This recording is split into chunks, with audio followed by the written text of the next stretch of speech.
Interviews. Now, they aren't your typical day-to-day. They can be incredibly overwhelming, cause a lot of unnecessary anxiety, and just be quite an uncomfortable and scary experience. Now, it doesn't have to be like that. And we want to share with you some of our top tips on the research that you can do before going into an interview to feel confident in your abilities and to help you really stand out from the crowd. Just think, perfect planning prevents poor performance. Keep that in your mind. Planning is essential. Yes, you don't want to over-engineer things where you come across a little bit robotic, but in today's crowded market, you want to try and do absolutely everything you can to stand out. So here are some of our tips on the research you can do before an interview that are really going to put you ahead of the curve. Okay, so we have number one being Google. Now, Google is going to become your best friend when it comes to researching for interview preparation. It's so important, and what we recommend doing is searching the company name through Google and hitting the news tab. Here, you can see if there's been any new announcements, potential funding, new product launches, anything at all that could be interesting for you to bring up in the interview scenario, or for you to base some questions around this. Hey, I just saw that you were acquired by this company. How do you feel about that? What does that mean for the next 6 to 12 months? There's so many questions that you can build off the back of recent announcements. And it's a really great way to show that you've done that bit of research and you actually are interested in the company, and a great discussion starter. You can also add the company name to Google Alerts, so you get automated alerts in your inbox anytime that an article has been published with the company name. So that can be really handy, especially if you're in a longer interview process, or just to keep tabs and updates on what's going on with that business, regardless what happens in the interview process. Tip number 2 is GitHub. Take advantage of this open source community, particularly if you're going for a role that involves development and being quite hands-on with that. So search the company name on GitHub, see if they have an account, and prior to going into the interview, can you do a little bit of research on maybe some of the repositories that they have, the code that they have created, write down some comments, create some questions around what you've seen. Maybe you could suggest some improvements for the code and bring that up again into the interview scenario. It just shows that you've gone that one step further and that you're prepared to analyze other people's codes and share feedback. Also, even before the interview, can you make a comment on the code beforehand so they see that? Tip number 3 is socials.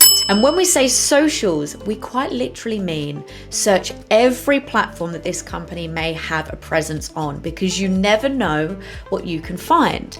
And again, when you're doing this research, try and find things that will make you stand out that aren't typically generic. You may find blog posts, they may have a Medium page or whatever is their preferred platform, and you can get some potential inside scoop on the actual process, on what it's like to work in the business, and think about how you can meticulously use that information to compare it to who you are as a person. So I know that some companies like Shopify and Pleo also have some great blog posts on actually breaking down the whole interview process, what that might look like, and Shopify also shares some really great tips on how you can excel in the process, and I will share that link down in the comments below so you can check that out. But it's always worth searching all of the social media platforms. YouTube is another incredible tool that you can use to do some absolute kick-ass research. Firstly, search the company name on YouTube. Have there been any videos released about product launches, videos on the business, the way they envision their culture, absolutely anything at all. But then, more importantly, search the person that you're going to be meeting with on YouTube.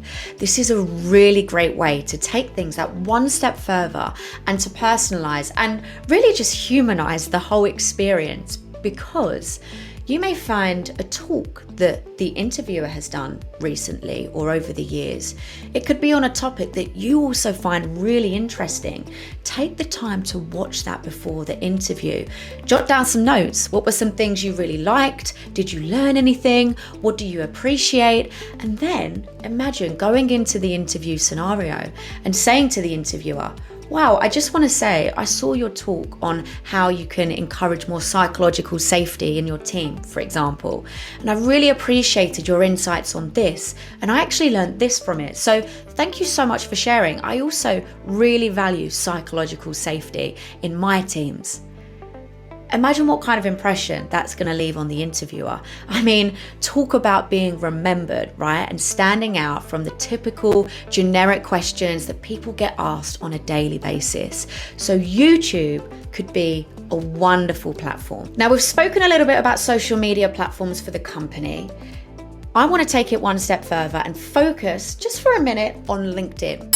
An incredible social media platform for business if used in the right way and in an authentic way. But this is a great opportunity, again, for you to scan the LinkedIn profile of who you're going to be meeting. Again, can you see any keywords, common themes that actually resonate with you and relate to you? Can you base some questions about their experience and background? Have they been doing a lot of volunteering work, for example? What a great opportunity to ask them about that. A little bit of an icebreaker to create some conversation and to show that you're actually interested in them as well and their background. And also run some searches on LinkedIn with keywords that are similar to your experience and expertise, and try and study the LinkedIn profiles of your potential new teamies. Learn a little bit about their backgrounds. Maybe they list some interests. Maybe they list a few initiatives that they've been driving in the business. See if you can create some questions around this to propose to the hiring manager, or to say, you know, I've actually done a little bit of research and I've seen a common theme through doing this, that your team value this. And that really resonates with me because that's something I look to achieve in my teams, and share an example of how you do it. Remember, always add tangible examples where you can. Lastly, the job description is becoming your best friend. You really want to take the time to analyze that as best as you can. Go through that with a fine-tooth comb and really try and highlight all of the keywords that you see in the job description that you feel are of high importance. Think about and reflect, how do they relate to you, to your experience, the things that they have done? And when you've built up this short list of keywords on the things that are really important to them, think about the top 3 things that you feel are most pressing.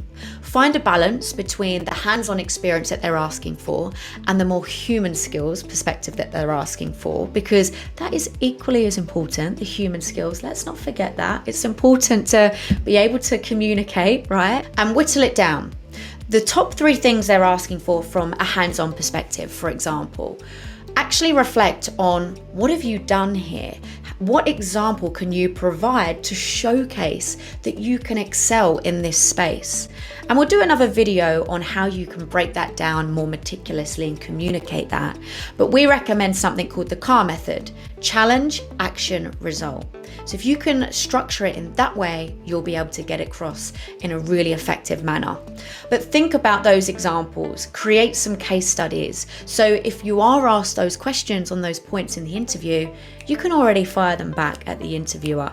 And again, it just shows that you've gone that extra mile to tailor yourself, your self-reflection specifically for this interview. Now, we really hope that these research tips can help. Research is so important. We cannot stress this enough. In today's crowded market, take that extra time, do these things.